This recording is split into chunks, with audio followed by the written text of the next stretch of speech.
Hey, welcome into the Mile High Football Podcast. I am Mark Schlereth, and this is week 2 of the preseason. Camp ended yesterday, but as Sean Payton said, there is no light at the end of the tunnel, which I think is great. There needs to be that kind of pressure. There needs to be that kind of emphasis. There needs to be that kind of just hardcore attitude toward this football team as it continues to build to be a productive team, especially on the offensive side of the football, come the regular season, September 10th, the kickoff. And I will say this, a couple things out of the first preseason game. I saw an improvement by Russ throughout the course of that game.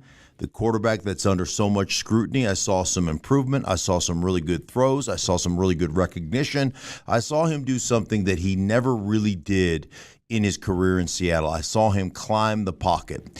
And one of the things I think is incredibly important when it comes to playing quarterback is your ability to sense and to feel the pocket and to climb it and to trust your protection. And, that is, to me, like I used to say this about Tom Brady all the time. He's the best scrambling quarterback in the National Football League that never leaves the pocket. Your sense to be able to slide, to create windows for yourself, to move around in that pocket, but mostly to climb it, to step up into it and trust it. That's something I saw. I know in the games or the practices that I went to, watch that. I know it's a point of emphasis for Russ because his propensity is to scramble outside the pocket, to bail out, to turn his back, and then you're all of a sudden up against the defensive end, you get sacked, and the difference between getting sacked when you're climbing in the pocket versus bailing out of the pocket is the difference between a 3-yard sack, minus 3 yards, and minus 9, 10, or 11 yards. And that is a drive killer. You give up a sack for 9 yards, you're not coming out of there with anything other than a punt 9 times out of 10 or 99 times out of 100. So that's one of the reasons, second down and 13 is manageable. Second down and 19 or 20 is an absolute bear. So something I know they've worked on, something that you saw in that first preseason game that I thought was a takeaway for me. And then the other thing about that preseason game, we talked about changing the culture of this football team. And I think one of the cool things for me is watching Sean Payton not be satisfied, not be happy with the offensive production in the first 3 series, so making that offense go out there and play a 4th series. Had 15 plays. He said, hey, 15 to 18 plays. Make them go out for that 4th series that ended in a fourth down touchdown to Jerry Jeudy. I thought that was huge for the offense. I thought that was a big building block. Want to see them continue to build. Now, here's the thing about preseason games, and they're never going to be perfect, and there are going to be some inadequacies exposed. There's, the offensive line didn't play really well, but you're not playing a game plan. You're just running individual plays, and there's a big difference between calling an offense and calling plays. So, although those things are alarming, for me, they're also understandable. You're going to get beat one-on-one when you don't have the full complement of tools. It's like going in to fix something. You've got your tool belt on, and you need a screwdriver, and you need a crescent wrench, and you need a couple other things, a pair of pliers, and you need some other things, and the only tool they supply you with is a hammer. And that's calling plays as opposed to calling an offense. When you're not calling a 3-step drop that matches perfectly with a quick screen or an alley screen that matches perfectly with a 5-step drop that has a play action off of it, a run action boot keep game off of it, so that you can constantly change things up as an offense, that's when you can really dictate to a defense. In the preseason, they don't afford you that opportunity because there is no game planning. You're just running plays. You want to put your players in tough situations and see how they handle those situations. So look for improvement, but not perfection in week number 2 of the preseason. Okay, I wanted to get to this, and this will be my last thing today, but I wanted to get to this because it really bothers me.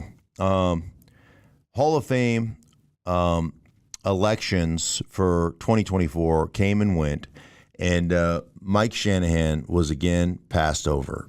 And Mike Shanahan is a Hall of Fame coach. Mike Shanahan should be in the Hall of Fame, and I don't understand why we have to wait.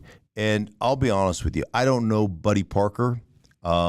He's a coach to the Lions in the 50s that won back-to-back championships. Good for you, Buddy Parker. I'm sure you were a great coach, and I'm sure you are deserving, even though it's 40 years after your death. And why Buddy Parker had to wait, his family had to wait, doesn't make any sense to me. Why Mike Shanahan has to wait doesn't make any sense to me. Hey, back-to-back world championships.